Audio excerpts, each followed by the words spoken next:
यदि आप बाल राम के उपासक हैं तो बड़े राम जी के भी मंदिर में जाइए तो बाल राम की ही उपासना करिए, स्वरूप का अनुभूति लेकर के। राजा राम के यदि उपासक हैं तो बालक राम के मंदिर में भी जाकर मित्र बंद करके सोचिए कि मेरे राजा राम सरकार विराजमान है। ये है स्वरूप की निष्ठा। गोस्वामी तुलसीदास जी महाराज अकबर के पास गए नहीं, बुलाया गया। वहां का हो आप लोगों को पता होगा। अकबर ने कहा कि हमारे जीवन में भी ग्रंथ लिखो जैसे रामचरितमानस लिखे हो। गोस्वामी जी बोले असंभव, मैं तो नहीं लिख सकता। जेल में डलवा दिया। 40 दिन गोस्वामी तुलसीदास जी जेल में बंद रहे और प्रत्येक दिन गोस्वामी जी ने हनुमान चालीसा का एक चौपाई लिखा। उसी 40 दिन में हनुमान चालीसा की रचना पूरी भई।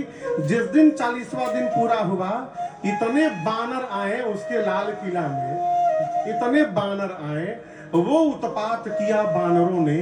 अकबर को उठा उठा के पटके बानर, उसका कपड़ा फाड़ दिए, उसकी रानियों के कपड़े फाड़ दिए, झूमर तोड़ दिए, पूरा खंड खंड तोड़दार शुरू कर दे। बानर अपना पर आ जाए, जो लड़का बहुत बदमाशी करता है घरवा के, बानर है बानर बचाइए।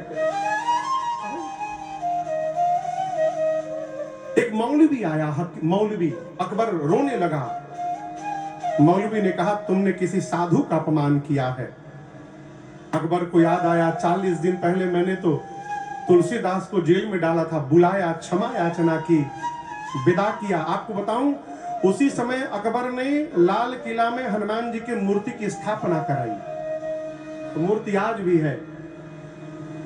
वहां से गोस्वामी जी चले तो वृंदावन आए। वृंदावन में एक मंदिर में गए तो वहां कन्हैया, वृंदावन में तो कन्हैया ही सरकार चारों तरफ विराजमान है। गोस्वामी जी गए, ऐसे हाथ जोड़कर प्रणाम किए। पुजारी जी ने कहा कि दंडवत करिए। बोले दंडवत नहीं करूंगा मैं, इतने बहुत है। पुजारी जी ने कहा कैसे भगत है कि आप दंडवत नहीं कर रहे भगवान को। गोस्वामी जी बोले तुलसी मस्तक तबे झुके जब धनुष बाण हो हाथ। जब हाथ में धनुष बाण दिखाई देता है मैं वहां दंडवत करता हूं, मैं सब जगह माथा नहीं दंडवत नवाता हूं। जैसे गोस्वामी जी बोले भगवान श्री कृष्ण की मूर्ति में बंसी गायब हो गया हो और भगवान कृष्ण की मूर्ति में हाथ में धनुष बाण प्रकट हो गया और तब गोस्वामी जी दंडवत कर गए। ये सत्य घटना है। आज भी आप वृंदावन जाइए, उस मंदिर के भगवान कृष्ण बंसी लेकर नहीं है, उस मंदिर के भगवान कृष्ण धनुष बाण लेकर के खड़े हुए हैं, आज भी खड़े हैं। ये है स्वरूप की निष्ठा। सुरसा ने कहा